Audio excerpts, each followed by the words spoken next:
નમસ્કાર વિદ્યાર્થી મિત્રો, વર્ડ ઇનબોક્સ એકેડેમી અમદાવાદ શાખામાંથી હું મિતેશ એમ સોલંકી આપનું હાર્દિક સ્વાગત કરું છું. મિત્રો, આજનું લેક્ચર જે છે તે ઇન્સ્ટન્ટ લેક્ચર છે અને આજનું લેક્ચર બનાવવા પાછળનું કારણ છે તે છે આજનો ગુજરાત હાઈકોર્ટ દ્વારા આપવામાં આવેલો એક અગત્યનો ચુકાદો. આપ જાણો છો સમાચારમાં હાલ કઈ બાબત ચાલી રહી છે. આપણા ગુજરાતના એક જાણીતા મંત્રીની ચૂંટણી બાબતનો જે વિવાદ કોર્ટમાં હતો તે અંગે આજે ચુકાદો આવી ગયો છે. આપણે કોઈ રાજકીય ચર્ચામાં પડ્યા વગર મને માત્ર એટલો વિચાર આવ્યો કે આ ચુકાદાને ધ્યાનમાં રાખીને હું આપને કયો વિષય આજે તત્કાલીન રીતે ભણાવી શકું. તો મને વિચાર આવ્યો કે આજે હું આપને ગૃહની બેઠક અને સભ્યોની ગેરલાયકાત અંગે એક નાની એવી રજૂઆત, એક નાનું એવું પ્રેઝન્ટેશન આપી દઉં. માટે આ લેક્ચર જે છે તે આજે તૈયાર કર્યો છે. હવે આજનું લેક્ચર શરૂ કરતા પહેલાં હું આપ સૌ મિત્રો સાથે એક ખુશખબરી આપવા ઈચ્છીશ. અને આ ખુશખબરી એવી છે મિત્રો કે આ લોકડાઉન પછી ટૂંક સમયમાં જ મારા દ્વારા લખવામાં આવેલું એક બંધારણ વિષય ઉપરનું પુસ્તક જે છે તે પ્રકાશિત થવાની તૈયારીમાં છે. હવે આ પુસ્તકની વિશેષતાઓ કેટલીક કહી દઉં જેથી મિત્રોને ખ્યાલ આવે કે આ બંધારણના પુસ્તકમાં શું શું હશે. તો સૌથી પહેલાં તો આ પુસ્તકમાં અતથી ઇતિને સમાવી લેવાનો મેં પ્રયત્ન કરેલો છે. એમાં બંધારણનો ઇતિહાસ એટલે કે 1773ના નિયામક ધારાથી આ પુસ્તકની શરૂઆત થશે. ત્યારબાદ બંધારણ સભાનો ઇતિહાસ, કોણે વિચાર આપ્યો, કેવી રીતે તેની રચના કરવામાં આવી, કોને કેટલી બેઠકો મળી, વગેરે વગેરે. ત્યારબાદ સામાન્ય રીતે બીજા પુસ્તકોમાં શું હોય કે પરીક્ષાલક્ષી અગત્યના આર્ટિકલ જ આપવામાં આવતા હોય, પણ મેં મારા પુસ્તકમાં 1 થી લઈને 395 તેમ તમામ આર્ટિકલ્સનો સમાવેશ કરેલો છે જેથી વિદ્યાર્થીને બીજે ક્યાંય જવાની જરૂર પડે નહીં. બીજું, માત્ર આમાં બંધારણ પૂરતી જ વાત મેં સીમિત નથી રાખી. બંધારણ સંબંધિત કેટલાક ઐતિહાસિક કિસ્સાઓ, કેટલીક ઐતિહાસિક ઘટનાઓને પણ મેં આ પુસ્તકમાં આવરી લીધી છે. જેમ કે જમ્મુ કાશ્મીરનો ઇતિહાસ એટલે કે તેને કેવી રીતે વિશેષ રાજ્યનો દરજ્જો મળ્યો અને વર્તમાનમાં તેની સ્થિતિ શું છે તેને પણ આ પુસ્તકની અંદર મેં કવર કરી લીધું છે. આ ઉપરાંત 1 થી 104 બંધારણીય સુધારા, જે છેલ્લામાં છેલ્લો સુધારો થયો 104 નંબરનો, ત્યાં સુધીના તમામ બંધારણીય સુધારાને મેં આ પુસ્તકમાં વિસ્તૃત રીતે આવરી લીધા છે. હવે અહીંયા એક બીજી આડ વાત કરી દઉં કે આ બંધારણીય સુધારાઓ પુસ્તકના અંતે તો આપેલા જ હશે, પરંતુ જ્યાં જ્યાં પુસ્તક દરમિયાન જે જોગવાઈઓ સુધારાને લીધે ઉમેરવામાં આવી તેનું ક્રોસ રેફરન્સિંગ પણ મેં પુસ્તકમાં કરેલું છે જેથી વિદ્યાર્થીને વારે વારે પાછળ જઈને શોધવું નહીં પડે કે આ સુધારો કેટલામો હતો. વિદ્યાર્થીને વાંચવા દરમિયાન જ આ સુધારાઓ જે છે તે યાદ રહેવા માંડશે. ત્યારબાદ એક બીજી વાત કે કેટલીક સરપ્રાઈઝ પણ રાખેલી છે જે હાલ હું નહીં કહું, નહીંતર પછી સરપ્રાઈઝ શબ્દનો કોઈ અર્થ રહેશે નહીં. એક ખાલી નોટ અહીંયા કરી લેજો કે આ પુસ્તકની અંદર 1 થી 395 આર્ટિકલ છે. એનો મતલબ કે પંચાયતી રાજ અને નગરપાલિકા અને સહકારી મંડળી પણ સમાવિષ્ટ છે. કહેવાનો મતલબ આ પુસ્તક વિદ્યાર્થીઓને 22+3 = 25 ભાગનું સંપૂર્ણ જ્ઞાન અને જાણકારી આપતું પુસ્તક હશે, જે ટૂંક સમયમાં બહાર પડશે ત્યારે તમને બજારમાં ખ્યાલ આવી જ જશે. તો આજનો જે લેક્ચર છે તે પુસ્તકમાંથી જ લીધેલી કેટલીક માહિતીના આધારે બનાવેલ છે. તો શરૂ કરીએ આપણે આજનું લેક્ચર. તો મિત્રો, આજનો આપણો વિષય છે કે ગૃહની બેઠક કયા સંજોગોમાં ખાલી થાય અને કયા કયા સંજોગોમાં સભ્ય જે છે તેને આપણે ગેરલાયકાત ઘોષિત કરીએ છીએ અથવા તો ગેરલાયક ઘોષિત કરીએ છીએ. તો આપણે જોઈએ છીએ બંધારણમાં આર્ટિકલ નંબર 101, એટલે કે તમને ખ્યાલ છે આ ભાગ 5ની વાત ચાલી રહી છે. એમાં એવી જોગવાઈ છે કે ગૃહની બેઠક ખાલી કરવા અંગેની જોગવાઈ. અને આર્ટિકલ નંબર 102 જે છે તે કહે છે ગૃહના સભ્યપદ માટેની ગેરલાયકાત. એટલે પહેલી વાત થાય છે બેઠક ખાલી કરવાની અને બીજી વાત કરીએ છીએ આપણે કે કયા સંજોગોમાં આપણા ગૃહના સભ્યને આપણે ગેરલાયક ઘોષિત કરી શકીએ છીએ. પરંતુ આ બે વચ્ચેનો તફાવત, એક તાત્વિક તફાવત સમજી લેવા જેવો છે. બંને આર્ટિકલ વચ્ચેનો એક બહુ સરસ તફાવત છે.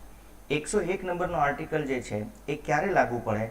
જ્યારે કોઈ વ્યક્તિ ગૃહનો સભ્ય ઓલરેડી બની ગયો હોય ત્યાર પછી એ બેઠક ખાલી કેવી રીતે કરવામાં આવે તેની વાત કરે છે.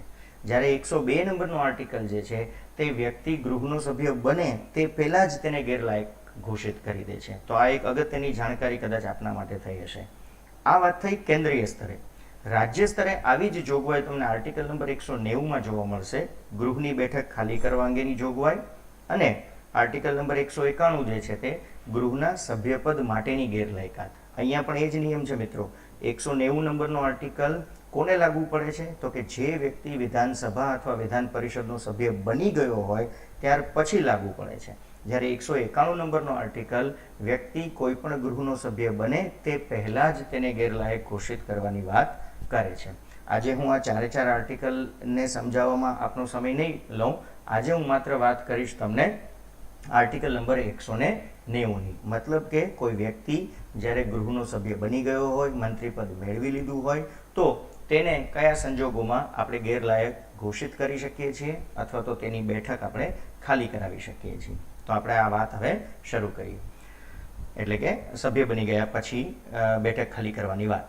તો મિત્રો, સૌથી પહેલો મુદ્દો આવે છે કે જો કોઈ વ્યક્તિ બેવડું સભ્યપદ ધરાવે તો તેવા સંજોગોમાં પણ સભ્યપદ જે છે તે એક ખાલી કરવાની જોગવાઈ આ આર્ટિકલમાં કરવામાં આવેલી છે. બીજી વાત આવે છે કે જો વ્યક્તિ પોતે રાજીનામું આપી દે સભ્ય બન્યા પછી તો પણ બેઠક ખાલી કરી શકાય છે. ત્રીજી વાત કે સભ્ય સતત ગેરહાજર રહે.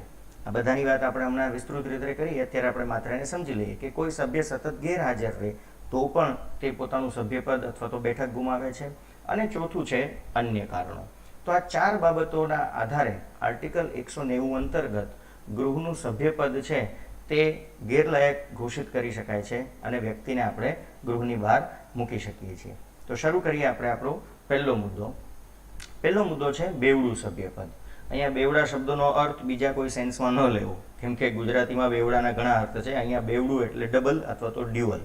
તો બેવડું સભ્યપદ એટલે ધારો કે કોઈ એક વ્યક્તિ વિધાન પરિષદ અને વિધાનસભા બંનેમાં ચૂંટાઈ આવે છે. ગુજરાતમાં વિધાન પરિષદ નથી એટલે પ્રશ્ન નથી ઊભો થતો, પરંતુ આપણે બંધારણમાં એવું ધારીને ચાલીએ કે બંને ગૃહ હોય તો શું થાય. તો ધારો કે કોઈ વ્યક્તિ વિધાન પરિષદ અને વિધાનસભા બંનેમાં સભ્યપદ મેળવે છે તો તેણે કોઈ એક જ બેઠક જાળવી રાખવી પડે. એટલે કે કોઈ એક બેઠક એણે ખાલી કરી દેવી પડે. આ ફરજિયાત છે. બીજી પરિસ્થિતિ એવી ઊભી થાય કે કોઈ એક વ્યક્તિ ગુજરાતમાં પણ એક બેઠક જીતે છે અને બીજા રાજ્યમાં પણ એ ચૂંટણી લડી શકે છે અને ત્યાં પણ એ બેઠક જીતે છે. જો કોઈ એક વ્યક્તિ, ધ્યાનથી સાંભળજો મિત્રો, સામાન્ય રીતે વર્ગ 3ના પુસ્તકોમાં આટલું ડિટેલિંગ આપવામાં આવતું નથી. ઘણા વિદ્યાર્થીઓને તો એ ખબર પણ નથી હોતી કે આટલી બધી રીતે પણ ચૂંટણી લડી શકાય છે. એટલે ધ્યાનથી સાંભળજો કે ધારો કે કોઈ એક વ્યક્તિ બે અલગ અલગ રાજ્યોમાં એક એક બેઠક જીતે છે, એટલે ફરી પાછું એની પાસે બેવડું સભ્યપદ થયું. તો ચૂંટણી પંચ દ્વારા નક્કી કરવામાં આવેલ નિયત સમયમાં એ વ્યક્તિએ એક બેઠક ખાલી કરવી ફરજિયાત છે. યા તો રાજ્ય એમાં પોતાની બેઠક જાળવશે, યા તો રાજ્ય બીમાં પોતાની બેઠક જાળવશે. જો તે વ્યક્તિ નિયત સમયની અંદર આ બાબતની જાણ ગૃહમાં નહીં કરે તો યાદ રાખજો મિત્રો, એ વ્યક્તિ બંને રાજ્યોમાં જીતેલી બેઠક ગુમાવી દે છે. આ બહુ અગત્યની જોગવાઈ છે, સામાન્ય રીતે વિદ્યાર્થીઓ જાણતા નથી. તો આ વાત થઈ બેવડા સભ્યપદ વિશેની વાત. બીજી વાત કરીએ આપણે રાજીનામાની. તો આ પ્રમાણમાં બહુ સરળ બાબત છે. સભ્ય બન્યા પછી કોઈ વ્યક્તિને એવું થાય કે ભાઈ મારે મારું સભ્યપદ નથી જાળવી રાખવું, સ્વૈચ્છિક રીતે મારે રાજીનામું આપી દેવું છે, તો વ્યક્તિ પોતે પોતાનું રાજીનામું અધ્યક્ષને આપી શકે છે.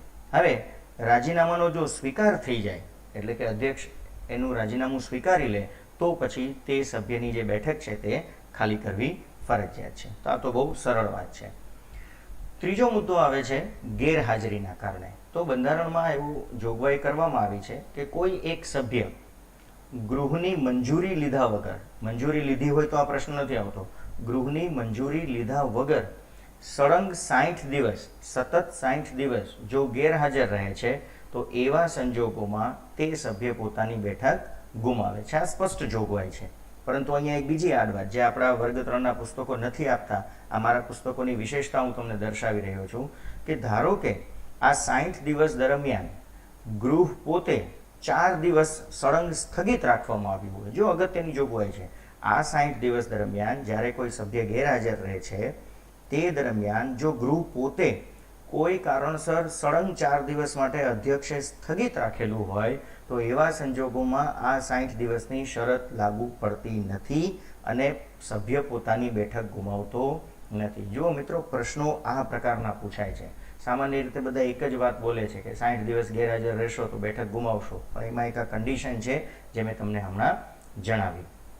અને ચોથો મુદ્દો જેને આપણે અન્ય કારણો કહીએ છીએ, તો અન્ય કારણોમાં આજના સમાચાર આવી ગયા. જુઓ કે ધારો કે કોઈ અદાલત ચૂંટણીને અયોગ્ય ઘોષિત કરી દે તો જ્યારે પણ આ પ્રકારનો નિર્ણય કોર્ટ દ્વારા આપવામાં આવે તો વ્યક્તિએ પોતાની બેઠક ખાલી કરવી પડે, કારણ કે અયોગ્ય ચૂંટણી હતી, માટે પરિણામ ઉપર આપણે આધાર રાખી શકીએ નહીં. બીજું કે સભ્યને જો ગૃહમાંથી કાઢી નાખવામાં આવે શિસ્તભંગના આધારે કે તેની બેઠક છીનવી લેવા માટેનો કોઈ નિર્ણય લેવામાં આવ્યો હોય તો એવા સંજોગોમાં પણ વ્યક્તિએ પોતાની બેઠક ગુમાવવાનો વારો આવે છે. અને ત્રીજી બાબત છે કે જો વ્યક્તિ પોતે આજે ગૃહનો સભ્ય છે પણ કાલ સવારે રાષ્ટ્રપતિ કે ઉપરાષ્ટ્રપતિની ચૂંટણી જીતે તો પછી આપણું જે પહેલો નિયમ કે બેવડું સભ્યપદ અથવા તો બેવડું પદ ભોગવી શકે નહીં, તો વ્યક્તિએ પોતાની વિધાનસભા કે વિધાન પરિષદની જે બેઠક છે તે ગુમાવતો નથી, તે ખાલી કરે છે. ગુમાવવું અને ખાલી કરવામાં ફરક છે. ખાલી કરવું એ સ્વૈચ્છિક છે, ગુમાવવું એ કોઈ કારણો આધારિત છે. અને તેવી જ રીતે જો વ્યક્તિ કોઈ કેન્દ્રશાસિત પ્રદેશના વહીવટકર્તા બને તો અગેઇન બે પદ ઉપર રહી ન શકે, તો તેવા સંજોગોમાં પણ વ્યક્તિએ બેઠક ખાલી કરવી પડતી હોય છે. તો મિત્રો, આજે આ એક મેં ખૂબ નાનો એવો વિષય ખૂબ ઝડપથી લઈ લીધો છે અને અમારા પુસ્તકની જ માહિતી છે જે મેં તમને આજે અહીંયા પીરસી છે. જો આપને આ વિષય પસંદ આવ્યો હોય અને આપને આ લેક્ચર ગમ્યો હોય તો હું આશા રાખું કે આપ મારી ચેનલ સાથે જોડાશો. આપ આપના કમેન્ટ, સૂચનો અને અપેક્ષાઓ ચોક્કસ લખશો અને આપના સ્ક્રીન ઉપર દેખાતા નંબર 7575060101 ઉપર આપ આપની કમેન્ટ્સ મોકલશો તો ખૂબ ગમશે. ફરી મળશું ટૂંક સમયમાં. ત્યાં સુધી આભાર.